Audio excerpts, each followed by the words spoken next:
y'all got going on today? Man, look, I hope everybody blessed out there. You know what I'm saying? We still living, so we good, right? But check this out, though. Man, today we need to talk about some things that could inconvenience you. That could be a major inconvenience in your life, right? A lot of times, we get caught up with a lot of distractions. Yeah, distractions could be a good word for it, because that's just what they are. When you focus, you got a certain direction you headed, somewhere you're trying to go. It's a lot of things that can get in the way. I mean, believe it or not, that's the plan of the enemy. You know what I'm saying? God give you direction. His word give you direction. Tell you where you're headed. Tell you where you're going, where you need to go, how you get there. Believe it or not, yeah. Everything you need to know. But at the same time, it also says that we have an enemy who's like a roaring lion, who goes about seeing who he may destroy. You know what I'm saying? He always trying something, right? Important thing to remember in life is that when dealing with people, we got to understand the force that's behind all the wickedness, all the negativity. You know what I'm saying? Because the Bible can tell you that we wrestle not against flesh and blood, but against pretty much spirits, spiritual things in high places. You know what I'm saying? Anybody could be used by the enemy, bro. Even you, even me, if we allow it. You know what I'm saying? So it's kind of good to know your enemy. It's kind of good to have a strategy. You know, that's in war altogether. You know how in boxing or in football, they study their opponent. You know what I'm saying? They watch videos, they watch clips.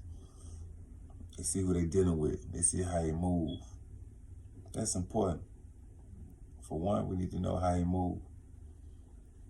We don't gotta overly educate ourselves on him, because he already defeated, but we need to know how he move. So we'll know when we see it. Like if you got a person that's on your trail, they always coming at you all kind of ways. They always coming at you sideways, this and that, getting you off your square, getting you distracted. You need to learn this person, how they move. I mean, of course, it might not even be the person. The person might be being used by the enemy, right? You could be in a relationship, and sometimes in a relationship, the only person that can really get to you is that person. You might be the type of person who's running a tight ship. People really can't get to you because you just don't allow it. You don't care for them enough to just even let them get to you or affect you with the things they try. But you might have somebody you care for. Then, man, they can get up under their skin like, talking about, you know what I'm saying? You could be like, bruh, you know, they could just catch you with your pants down because your feelings form so serious, you know what I'm saying? So it's good to be familiar with how your enemy move. Understand that he can use anybody, you know what I'm saying? It was a dude named, what his name was, man? I think his name was Lake. He was from, where was he from? He was from Mobile. I was locked up with him, right? Man, we was in, where we was at? We was in Texas together, locked up in Beaumont, Texas. They used to call it Bloody Beaumont, right? Bro, this dude was a professional agitator.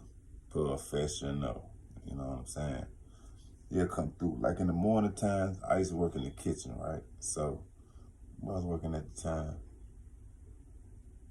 I was working in the dish room, right? So we used to get out there, handle our business in the morning. We come in early by 5, something like that, 4:30. Get everything ready for everybody's finna come eat breakfast, right? So after we serve breakfast, clean up, everybody kind of congregate in the eating area. It just be us. Everybody else done left, right? Just be the kitchen workers in there. Bro, we got like 2 hours, 3 hours to the next meal, right? Man, look, this dude, you know, when you just got a little extra time, you just sitting there, you talking about whatever. You got people talking about the street, probably lying. You know what I'm saying? You got people talking about work a little bit. Whatever entertaining. You just killing time to get to the next meal. Right? We used to get off after the next meal. So, but the dude to come around, you could be telling the story. You could be like, yeah, so I had the 88 Delta. You know what I'm saying? Yeah, I had the D's and V's on there. A lot of y'all know about them D's and V's. Them D's and V's used to hit. But you be like, yeah, I had the D's and V's on there, man. Blah blah blah. Man, he come late. Man, the D's and V's ain't even fit on the 88 Delta. Now, if you're in the middle of a story, bro, and you got your little audience going, people listening, and you got this one person coming telling you lying, it's going to kind of be offensive because the story kind of going good, everybody listening. Now you feel the need to explain yourself because you got somebody trying to make it seem like you're a liar. All right? So, but what a lot of people didn't peep, that's late game. You kill time like that. He'll fool with it too now. So, the story gets sidetracked. Now you're going back and forth with late. Man, what you talking about? Blah, blah, blah. Blah, blah, blah. All the way. You know what I'm saying? They going back and forth. Man, I heard this fool one time say, he was arguing with this dude who was he was in the army or something. He just working on helicopters or something. This man talking about some what a stick in the helicopter that you fly with. And they go to arguing about that. All right. But the example of Lake is just this, right? We gotta understand that certain things are set in place to just throw us off our square. So when you got your mindset to be focused, you gotta stay focused, even when the brother Lake of life come through. You know what I'm saying? You gotta keep your mind focused. You gotta not be tripped up because distractions do come. Sometimes they come in the form of troubles, hardships. They come, bro. They come. But the main thing is keep your focus. So say you focus on trying to better yourself. You wanna not go down the road you went down last time. You gotta understand that small things could get you there. You know what I'm saying? Small things, they could get you there. It may not even seem like it's a distraction at the time. But one thing you're gonna know is, okay, man, this risky. It's something I shouldn't do. You need to pay attention to that because it's a number of things on the way to you getting where you're going that's designed to trip you up. Don't get tripped up, bro. Don't allow it to trip you up. Don't sit around like you can handle it or it's nothing. Don't even entertain it. That's why the Bible say, don't give place to the devil. They say don't even give him place. You know what I'm saying? If somebody come at you with something you ain't with, bro, you gonna shut that down at the gate. You know what I'm saying? If you ain't no snitch, somebody come at you talking about some snitching, you're not gonna even entertain that. You're gonna be like, man, look, get away from me with that. Don't get out like that. That ain't how I'm rocking. You know what I'm saying? That's what you got to do when it comes to troubles and distractions, bro. You got to keep them out your way. But I tell you something else. Another thing that's important to have is patience. Because a lot of times we move in a certain way. We want things, we want it now. We want it quickly. But what you got to understand is the blessing be in the journey sometime. Yeah.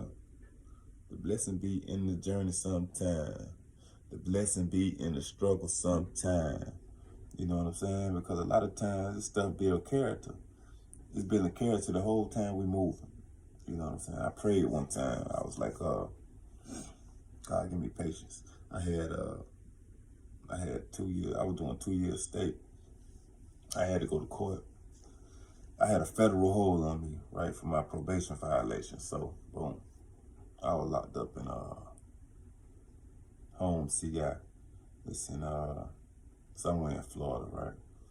So I'm praying, God, get me out of here. Don't let these folks send me back down the road. One of the worst feelings in the world is knowing that you got a release date, but you got like a hold, meaning it's a possibility you might not be going home. That feeling ain't so hot. You know what I'm saying? Because everybody around you like, oh boy, you short, boy, you finna go home. But in your mind, you're like, man, I might not even go home, boy. I might have a whole nother bid to go do. That's what I'm telling you, man. Doing time is doable, but it ain't where it's at, dog. Because I'm telling you, your life like a big possibility. You never know if you're going to even make it out, bro. I'm telling you, you can get into it with somebody and then you best run. Hit them up. They might die. I mean, you can do this out of protecting yourself. This ain't even just like you just going out trying to be on some bully type of junk. You know what I'm saying? You could extend your time and mess around and, bro, that little 6 months, 9 months could end up being life, 20 years, whatever. But anyway, back to the patient. So I'm praying to God for patience, bro, because I got a short fuse. I'm trying to be a better person. But my fuse short, I just got a low tolerance for foolishness when I be focused, bro. You know what I'm saying? I'm really dealing with that now, too, all right? Low tolerance. Zero tolerance, actually, as they call it. Zero, right? So I'm praying to God to give me patience, right? So I used to have this little homeboy. He used to like to rap, right? So I used to do music on the street before I went to prison, so he's wanting me to check his music out, right? But, and I ain't got no problem with that, but like I say, when I'm focused, I got zero tolerance for foolishness. So we in he'll be like, listen to this song, listen to that song, and that's cool, but I don't want to listen to songs all day. Because matter of fact, I ain't even doing that type of music no more. You know what I'm saying? I'm trying to live a righteous life, so I'm trying to minimize the negativity in my life. So I used to be studying and stuff. He always come over there. Listen to this, listen to that. You know what I'm saying? I don't want to hear it though. So I'd be like, man, I'm going to listen to it later. You know what I'm saying? I don't feel like listen to it right now. So I prayed to God one night for patience for something in particular that I was dealing with, right? So the next day, you'll never believe this, y'all. They put this man right next to my bed. We're in an open base dorm, so it's like probably 20 beds on this side, 20 beds on this side. As soon as you walk in, you know what I'm saying? Well, like this. As soon as you walk in, you got 20 beds, going straight back, towards the back, right? So, bro, I knew this was part of something that I prayed for, right? And it seemed like it wasn't in my favor, so I prayed, God, please give me some patience. I need it. You know what I'm saying? I thank you for it in advance. I appreciate it, right? Bro, the next day, I don't know how it happened. They moved this man in the bed next to me. This the most aggravating brother in the dorm. Cool as a fan now. Aggravating though, because he's young. And he got, you know what I'm saying? He had about, 10 years or something like that. Aggravating, dog. He just dealing with his time the best way he can, right? So, boom, they put him in the bed next to mine. Man, he happy as I don't know what, right? I'm like, man, bruh, right?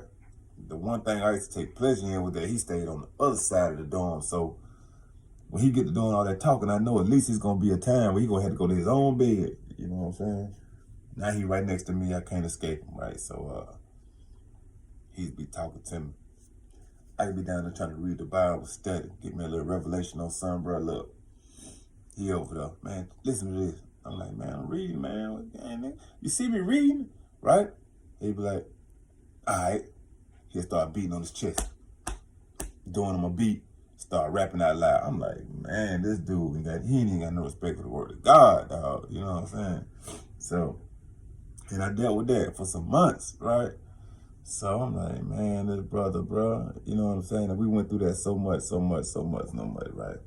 But I'm building character, you know what I'm saying? I'm learning how to be patient, because I ain't got no choice. You know what I'm saying? Because the dude stay right here. I'm learning how to deal with people that I ain't got control over being around me, you know what I'm saying? So that went on. God's really showing me some things in the whole situation, right? So I started learning to be more patient with the situation. You know what I'm saying? I could be reading my Bible. He'll be there looking at a little magazine, little girls in the bathing suit, and he'd be like, boy, look at this. Look at that thing, boy. On that type of time, right? I'm talking about this brother wild, but like I say, he young. You know what I'm saying? Cool now, but he young. Got that young mindset, and he dealing with his time the best way he can. You feel me? So I did get a lot of patience out of it, right? So at that time, it was getting closer to time for me to go get out from the state. So I was praying to God, man. One morning, I'm up early. Right? Praying to God to let me get out. I want to get out, man. So I'm like, I just want to, you know what I'm saying, go home, bro. You know, I done did them little 5 years or so in feds. Now this when I came back, I got violated. So I got the 2 years for the new charge. And I'm facing the violation for my probation, which could be like another 2 years, right? I'm praying. So one morning, probably like 5 o'clock, God put a scripture in my heart. It's like Psalms 21, verse 1. It says, the king's heart is in the hand of the Lord, and he directed whichever way he pleases, right? Boy, I thought that was it. I'm like, man, boy, I'm finna get out. God done told me. Judge heart in his hand. He gonna direct it, boy, I'm going home, right? I was trying to hype myself up, but at the same time, it was just something in my heart that just didn't, you know what I'm saying? And faith ain't always feelings. You know what I'm saying? You can have faith for something, but just because you feel it so hard don't actually mean that that's confirmation. So don't never get that twisted. Like, every time you feel something that's gonna be there, you might get some little goosebumps and you feel like that ain't always the case, bro. So I'm trying to hype myself up like I'm finna go home. But bro, something in me just told me I can't be so sure, right? So make a long story short, when I got out, the marshals came and picked me up, took me straight to the county, boy. I did not see the streets at all, right? I got locked up. So you know, it is what it is. Like I say, I do time, it ain't no thing. You know what I'm saying? So but at the same time, I'm building character. Character building. You know what I'm saying? You can't stop the Holy Spirit from working when it's working if you in agreement. And that be the problem. That's why a lot of time when you see people who save, you don't see the fruit. You don't see the growth. You don't see what God doing in their life. It's because we don't allow the Holy Spirit to do his work. You know what I'm saying? We're supposed to be growing. Supposed to be getting mature, right? But we still be trying to do what we're trying to do, live how we're trying to live, and it hinders the growth process. So that's why you see what's known to be like a carnal Christian. You know, these people who saved but they never grew up, is they pretty much in a sense they like babies. You know, you like adult, one of them little adult pampers instead of having on your drawers. You know what I'm saying? We gotta mature. We gotta grow if we want patience. You know what I'm saying? Dog, listen. When I was in where was that? When I was in Texas, locked up. This when I had, after I left the state prison, I went to Texas for that. Yeah. I went to Beaumont. So at this time, the same place I was at when I was working in the dish room, what I was just telling you about with Brother Lake. I done got me a job in the staff kitchen, boy. I'm living. Cause I cook anything I want to cook back there, boy. I'm living good, right? Good job. So I'm back there. They got me working back there with this old white dude. He cool now, you know, that old dude, you know. So, but he got a mouth, man. He talk so slick sometimes. So I'm kind of big on respect. So, you know, don't come at me disrespectful like, cause I ain't gonna come at you disrespectful like, unless I'm just trying to go there with you, right? So I'm trying to learn to deal with the dude, cause I gotta work with him. Now I want to lose the job. He old, I can't beat him up. I beat him up, he might mess around and die. And like I say, you might end up getting some more time, and that little bit of time turn to more time, and then ain't no telling, you know, how that's gonna go, right? So me and the dude back there one day, we get into it about something. I'm cleaning up. I'm trying to watch. I used to watch Creflo Dollar on the TV. They got the little TV up there. Creflo Dollar's a good teacher, right? I used to like watching while I'm cleaning up, cooking. He coming there talking about something. I'm like, man, here this dude come again, old dude. So I do what I do, right? Everybody out the kitchen. It ain't no staff in the kitchen. If it is staff in the kitchen, they in the front. know what I'm saying? We in the back and we locked in, right? He go to talking crazy, man. Mad about something. Mad about what I'm cooking. You know what I'm saying? He don't like the smell of man, I don't remember what it was, bro. But like I say, God been dealing with me ever since state prison.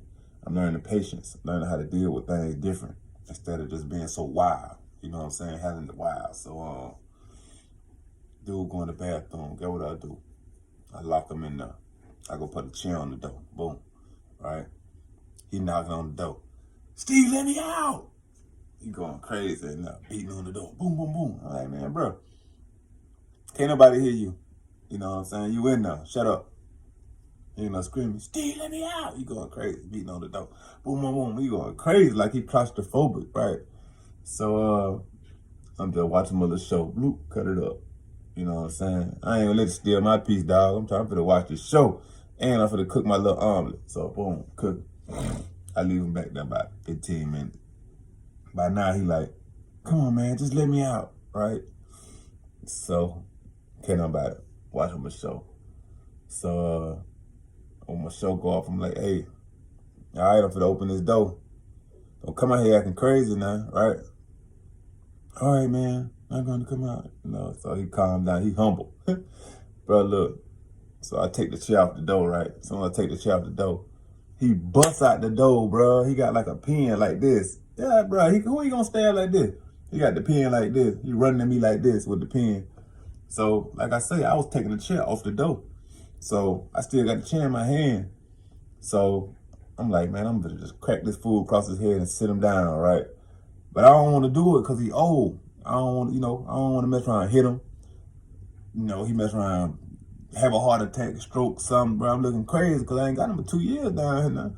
So, he running at me with the pen. He trying to like find out how he gonna get me.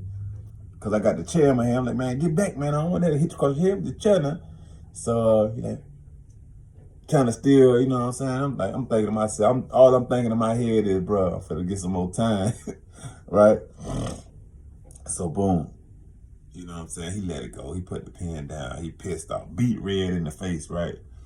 So, I still had to work with the dude some more, right? We kind of had a falling out for about a month by that, right? But it was just another step towards me being, of course I could have not locked him in the bathroom, you know what I'm saying? But that's just how I dealt with it at the time. It might not even been the right choice, but man, it is what it is. But bruh, to see that dude come out that room with that goddamn on pen, man, nigga, I was rolling, right? Cause he looked so funny, bro. You ain't gonna never stab nobody with that pen like that. But it's a chance now. I could slip. You can mess around and get one in. So, the main thing is, I don't want to hold you too long, is this. When you got something you're trying to do, you got somewhere you're trying to go, make up your mind not to give attention to the enemy or anybody he sent. You know what I'm saying? Stay focused on where you're going. Don't let nothing distract you. If you get distracted, you slip up, tighten up, get back right, get back focused, get back on track, and know better for next time. You know what I'm saying? If you got things in your life that's easily making you slip up, dead that, man. Dead that. You know what I'm saying? Ain't no sense in setting a trap for yourself where you're going to keep on doing the same thing. You're going to keep on getting tripped up. Dead that, dog. You need to kill that so you can get to where you're trying to go. You know what I'm saying? Stop trying to drag stuff that's slowing you up with you. You feel me? Simple as that. You hear me?